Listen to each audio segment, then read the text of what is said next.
Terima kasih buat teman-teman udah pada hadir di acara hari ini. Dan ini meetup kita yang ke-10 ya. Amazing juga tadi Giri bilang, ini meetup kita yang 10. Wow. Di sini saya akan coba bawain tentang Kiali. Kiali ini salah satu service visualization buat Istio. Saya nggak bawain topik yang fancy-fancy, jadi simple aja di sini dan bukan berarti di sini saya lebih tahu daripada teman-teman. Ya mungkin kebetulan belajarnya lebih duluan aja gitu. Oke, kenalkan nama saya Yusuf Hadi Wintata Sutandar. Saya akan bahas tentang apa itu Istio ya, karena Kiali ini kan sebenarnya adalah service visualization buat Istio. Nah, Istio sendiri itu adalah service mesh gitu. Ada yang pernah pakai Istio di sini? Istio? Si mbaknya udah katanya. Istio siapa mbak? Istrinya. Beneran belum ada yang pernah pakai? Oke, Istio ini ada dua produk. Pertama adalah produk Istio yang hanya buat service mesh saja, dan yang kedua yang CNI atau Container Network Interfaces. Nah, kita bisa enable service mesh-nya doang atau kita mau pakai CNI-nya si Istio juga, yaitu buat gantiin Flannel, Calico ataupun Container Network Interface yang lain gitu. Nah, Istio sendiri saya akan coba bahas detail di sini. Istio adalah secure automatically your services through managed authentication, authorization, and encryption, serta bisa digunakan sebagai observer. Nah, sebenarnya Istio ini hampir mirip kayak tools buat network segregation. Tapi kalau di di traditional network itu biasanya kita pakai NSSEC atau kita pakai teknologi lain gitu misalnya. Nah, Istio ini khusus dibuat memang untuk Kubernetes dan OpenShift gitu. Nah, selain bisa digunakan buat service mesh, si Istio ini juga bisa digunakan untuk mengkontrol. Kontrol itu maksudnya untuk circuit breaker. Kalau teman-teman dulu pernah pakai Netflix circuit breaker, nah ini versi modernnya daripada si Netflix circuit breaker. Nah, kita bisa melakukan blue deployment, kita bisa, misalnya kita punya 2 POD, kita bisa arahin POD versi 1 itu hanya diberikan load 80%, versi 2-nya kita berikan load 20%, jadi bisa sebagai load balancing juga. Dan masih banyak lagi fiturnya sebenarnya. Jadi, kalau misalnya teman-teman udah enterprise, baiknya sih bisa menggunakan service mesh-nya si Istio gitu, karena kebutuhannya pasti akan semakin tinggi buat network segregation dan visibility di networking-nya si Kubernetes atau container. Nah, si arsitekturnya sendiri, Istio dibagi jadi 2 bagian. Pertama adalah data plane, yang keduanya adalah control plane, di mana data plane ini berfungsi untuk compose set of the intelligent proxy atau envoy proxy. Jadi di bagian data plane ini itu fungsinya sebagai yang handle traffic gitu. Nah, kontrol ini lebih ke arah kita melakukan routing decision gitu. Jadi hampir mirip dengan switch secara harfiah. Ada control plane, ada data plane-nya. Control plane-nya itu lebih ke misalnya SDN controller. Nah, data plane-nya adalah ya traditional switch yang bisa dikontrol melalui SDN gitu. Jadi cuman di Istio ini berbentuknya software, bukan traditional hardware lagi, dan kita bisa implementasikan dengan mudah dan dengan biaya yang murah juga, karena ini open source ya, kita nggak perlu investment di sisi hardware dan lain sebagainya. Tapi Istio ini memang hanya khusus buat Kubernetes atau container.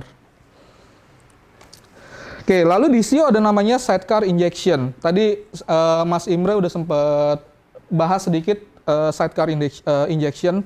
Basically, sidecar injection itu berfungsi untuk menghandle traffic, baik itu inbound ataupun outbound dari suatu container atau POD gitu. Jadi kalau misalnya container kita aktifkan sidecar injection-nya, itu seakan-akan kalau misalnya kita OC get POD, kubectl get POD, itu akan keluar seakan-akan konten POD-nya itu ada 2 replika set. Padahal sebenarnya satunya lagi itu adalah khusus buat networking-nya atau proxy-nya gitu. Nah, saya masuk ke introduction dari Kiali dan Maestra Project. Jadi background dari Kiali ini sendiri adalah microservices architecture break up the monolithic into many smaller pieces that are composed together ya. Jadi awalnya kan kita develop aplikasi itu berbentuk monolitik. Sekarang arahnya lebih ke microservices dan kita bisa menggunakan API gateway biasanya untuk komunikasi business logic antar microservices. Terus cuman API gateway ini mempunyai beberapa kekurangan, misalnya kita nggak bisa melakukan routing decision dan lain sebagainya, sehingga diciptakanlah si Kiali ini gitu. Nah, Kiali ini sebenarnya adalah open source project-nya si Red Hat. Dan si ICO-nya sendiri open source project-nya si Google ya, kalau nggak salah. Bener nggak? Google. Google dan IBM. Oke. Simbanya tahu banget kayaknya. Oh, oke. Nah, fungsi utama dari si Kiali ini sendiri adalah, Kiali itu untuk memprovide service di service mesh di platform level. Jadi bukan di hardware level ataupun di software SDN level. Jadi ini service yang lebih deep lagi yang memang disesuaikan untuk kebutuhan microservices. Nah, lalu apa bedanya sih Kiali dengan Maestra? Jadi di sini kalau kita lihat ada dua tools ya. Yang pertama adalah Kiali, keduanya Maestra. Nah, Kiali ini adalah tools service mesh visibility yang dikembangkan sama si Red Hat ya. Nah, cuman si Red Hat juga mengembangkan tools namanya Maestra. Bedanya apa?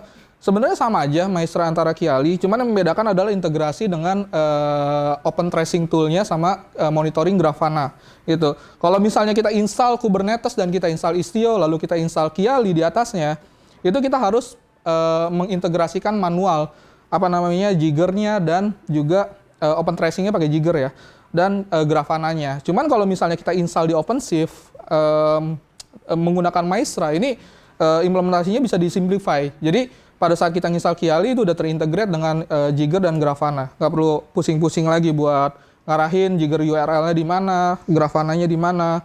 Nah, itu sih yang membedakan. Jadi sebenarnya engine-nya juga sama. Gitu.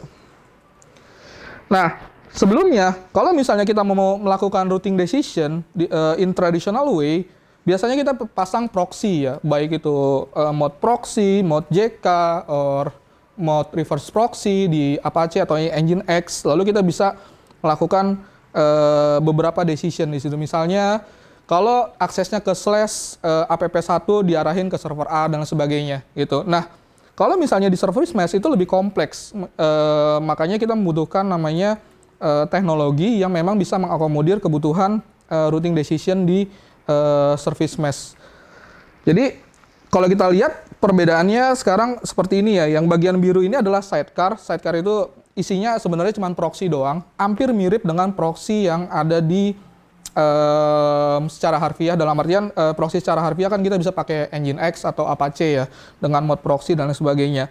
Itu cara kerjanya sama, karena teknologi proxy-nya mereka menggunakan Envoy proxy. Jadi by default Kubernetes memang menggunakan Envoy proxy. Beda dengan OpenShift yang pakai HA proxy.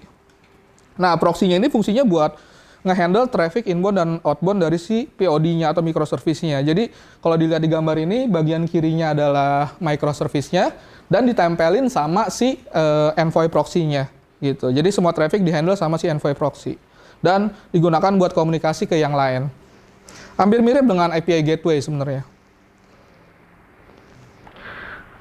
Nah, secara detailnya seperti ini. Jadi di bagian data plan-nya terkait dengan east-west traffic, di situ ada namanya sidecar proxy atau sidecar injection yang berbasis Envoy proxy. Nah, si Kiali ini atau ICO itu melakukan proses observing dan tracing dari si proxy. Karena proxy ini ibaratnya kayak man in the middle gitu. Dia bisa tahu traffic yang keluar itu apa saja dan traffic yang masuk itu bentuknya seperti apa gitu. Protokolnya HTTPK, Google RPC atau HTTPS, itu dia bisa tahu semua. Makanya dia bisa melakukan observasi. Nah, fungsi dari observasinya apa aja? Itu macam-macam. Kita bisa menggunakan buat troubleshooting, misalnya dari microservices A ke microservices B. Itu misalnya kita punya 3 microservices saling terhubung, kita bisa ngelihat sebenarnya bottleneck-nya ada di mana microservices-nya. Karena dari Kiali ini kita bisa ngelihat, bisa nge-tracing respon time dari masing-masing microservices itu seperti apa gitu. Dan kita bisa ngelihat juga load-nya ini pembagiannya seperti apa. Nanti akan ada beberapa contohnya. Nah, salah satu fitur dari Kiali adalah bisa melakukan topologi view. Nah, ini berguna banget untuk tim security terutama atau buat tim application supaya mereka bisa tahu dan aware sebenarnya microservices kita topologinya seperti apa. Kontainer A itu connect-nya kemana aja, kontainer B connect-nya kemana aja, itu bisa kelihatan dari si Kiali ini. Nah, ini juga berguna buat threat modeling. Kalau misalnya teman-teman terbiasa untuk develop aplikasi dan aware terhadap security, itu biasanya sebelum kita desain aplikasinya, kita harus punya threat modelingnya dulu. Supaya kita bisa lihat data flow-nya itu arahnya kemana. Gitu. Misalnya dari kontainer A ke kontainer B dan kontainer C, cuman dari kontainer C dia bercabang ke F dan G misalnya, itu kita harus punya visibility-nya. Supaya nanti kalau misalnya terjadi data breach, kita bisa tahu ini sebenarnya kebocoran datanya ada di sebelah mana gitu. Jadi buat saya pribadi sih topologi view ini sangat ngebantu banget buat menganalisa sebenarnya communication protokol apa aja sih yang dipakai antar microservices dan lain sebagainya. Nah, ini contohnya dari graph visualization-nya si Kiali. Agak kelihatan nggak? Dia ada punya beberapa model graph visualization. Pertama berdasarkan graphing, lalu berdasarkan workload, dan service graph. Sebenarnya ada satu lagi, kombinasi antara service dan application seingat saya. Cuman nggak saya tampilin di sini. Nah, ini contohnya di sini. Saya punya satu aplikasi namanya Product Page. Product Page ini sebenarnya hanya website yang menampilkan buku dan informasinya gitu. Nah, si Product Page ini itu connect ke dua microservices, yaitu ke microservices namanya review. Jadi si bukunya ini ada reviewnya dan si reviewnya ini ada di handle sama tiga POD atau 3 kontainer. Yaitu yang versi 1, versi 2, dan versi 3 gitu. Jadi kalau misalnya kita mau rilis aplikasi, kita bisa lihat misalnya yang versi 1 ini yang model lama ya, itu hampir semua atau major load itu diarahin ke versi 1. Nah, kita bisa punya visualisasi nanti di sini. Di garisnya sini nanti kita bisa ngelihat berapa persen traffic yang diarahin ke versi 1 dan berapa persen yang diarahin ke versi 2 dan versi 3 gitu. Jadi benar-benar ngebantu kita buat troubleshooting, karena si Kiali ini juga nanti bisa ngelihat kalau misalnya ada salah satu dari POD yang terkait dengan review ini ada problem, misalnya nggak bisa diakses atau apa, dia kasih visualisasi warnanya merah gitu misalnya, atau orange kalau misalnya dia hanya bisa menghandle 50% dari request yang dia terima gitu misalnya. Nah, berikutnya adalah Kiali ini juga bisa menampilkan healthing dari aplikasi yang tadi saya infoin ya. Kalau kita lihat di sini, aplikasi yang versi 1 itu warnanya merah, dan kalau kita lihat di bagian kanannya, itu hampir sekitar 70% itu request-nya fail. Tapi awal-awalnya ini kalau kita lihat request-nya nggak fail ya, jadi ini dibacanya dari kiri ke kanan. Hijau ini berarti HTTP code-nya responnya 200 misalnya, dia bisa men-serving request dengan baik. Tapi kalau yang merah ini bisa not found atau 503 internal server error dan sebagainya. Jadi kita bisa ngelihat visualisasinya microservices yang mana, yang versi berapa itu sedang mengalami kendala gitu misalnya. Nah, ternyata di sini yang versi 2 dan versi 3 sedang mengalami kendala, dan yang versi satunya ini masih bisa menghandle request. Nah, selain itu, kita juga bisa ngelihat detail dari performance tiap-tiap kontainernya atau POD-nya. Jadi, dari panel sebelah kanannya si Kiali, kita bisa klik microservices mana yang kita mau lihat, dan dia akan nampilin berapa persen HTTP code yang dihandle sama bisa diproses sama si microservices tersebut gitu. Nanti detailnya akan kita lihat di demonya, dan mereka menggunakan protokol apa buat komunikasinya. Jadi di sebelah sini kita bisa ngelihat, oh ternyata komunikasi dari kontainer A ke B menggunakan HTTP, dari B ke C menggunakan Google RPC, terus dari C ke D menggunakan REST API misalnya. Itu kita bisa lihat. Nah, ini berguna buat tim security gitu, untuk mengetahui sebenarnya traffic jenis apa sih yang lewat antar kontainer tersebut.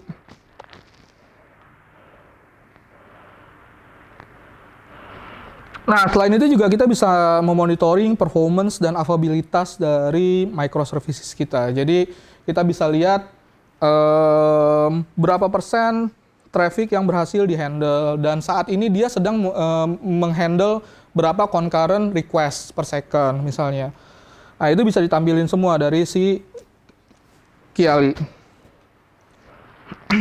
Dan berbentuk metrik. Jadi dia mengcapture raw datanya dan dimasukin ke Grafana, lalu divisualisasiin di Kiali lagi. Jadi backend-nya sebenarnya ada Grafana juga buat monitoring inbound dan outbound-nya. Nah, berikutnya adalah Kiali Distribute Tracing ya. Jadi, seperti yang tadi saya bahas sebelumnya, si Kiali ini by default sudah integrate dengan Jaeger. Jaeger ini adalah open tracing tools, software, yang bisa kita gunakan buat melakukan analisa basic ya. Karena Jaeger ini tidak menggantikan application performance monitoring yang kompleks, yang punya fitur enterprise.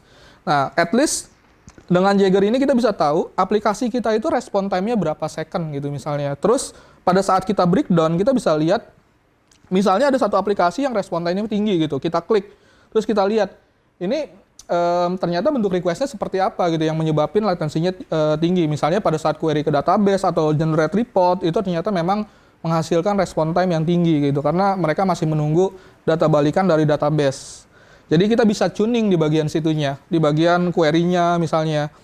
Nah, jadi hampir mirip dengan application performance monitoring, cuman masih dalam yang sifatnya basic lah. Dan kebanyakan hanya protokol-protokol standar aja yang di-handle. Nggak kayak application performance monitoring yang bisa handle banyak dan macam-macam protokol. Nah, yang menarik adalah pada saat kita deploy aplikasi kita di Istio atau kita sudah aware dengan service mesh, ada beberapa hal terkait dengan compliance dari si Istio-nya. Nah, si Kiali ini bisa helping kita buat melakukan validasi terhadap Istio object seperti destination rule. Destination rule ini maksudnya kita ngarahin dari ingress gateway itu ke kalau diakses /app1 itu ke arah mana gitu. Terus service entry, virtual service dan sebagainya. Jadi si Kiali juga bisa menjaga compliance dari konfigurasi si microservices ya. Oke, nah pada saat kita bermain dengan Istio, tadi kan saya udah cerita kalau misalnya Istio bisa ngebantu buat circuit breaker. Jadi kita bisa nge-load balance suatu aplikasi 70% ke kontainer A, 70% ke kontainer B, di mana kontainer A dan B sama-sama web server misalnya. Nah, kalau misalnya kita pakai Istio, itu kita harus configuration file-nya. Nah, cuman di Kiali itu disimplify. Jadi untuk pengaturan load balancer-nya itu bisa based on wizard dan ini sifatnya GUI ya. Nah, ini komparasinya. Kalau misalnya kita mau nge-load balance si suatu aplikasi, kalau misalnya kita menggunakan Istio doang, nggak pakai Kiali, ya kita mesti coding ini. Gitu ya, kita mesti ambil contohnya dari internet, kita edit lagi, kita apply misalnya. Nah, cuman kalau misalnya kita pakai Kiali tinggal scroll doang, itu sangat simple. Nah, ini juga sama ya terkait dengan routing wizard-nya. Dia mensimplify proses dari routing decision si Istio. Nah, yang menarik adalah kita bisa ngeliat animasi traffic-nya. Ini sebagai visualisasi aja sih kalau misalnya aplikasi kita ada traffic atau enggak gitu. Nah, teman-teman kalau misalnya main Istio pasti terbiasa dengan aplikasi demo Bookinfo ya. Jadi ini aplikasi yang tadi saya coba visualisasiin, bentuknya microservices. Ada satu microservices namanya product page, ini entry point-nya. Lalu ada microservices review. Nah, di sini dihandle oleh 3 POD. Jadi kalau misalnya yang lagi pada saat kita akses terus kita diarahin ke review versi 1, itu reviewnya enggak ada bintangnya. Tapi kalau diarahin ke versi 2 itu warnanya hitam nanti bintangnya. Tapi kalau diarahin ke versi 3 warnanya jadi merah. Gitu. Dan ini ada aplikasi Ruby microservices juga yang menampilkan detail dari bukunya. Terakhir adalah rating services-nya pakai Node.js. Nah, salah satu yang bikin bete adalah beberapa annotation itu udah nggak available lagi di versi 1.16. Kayak misalnya deployment dan lain sebagainya. Sehingga kita dipaksa buat belajar lagi model annotation yang baru gitu. Jadi be aware aja kalau misalnya mau upgrade ke 1.16. Karena ada beberapa yang udah nggak compatible, udah deprecated.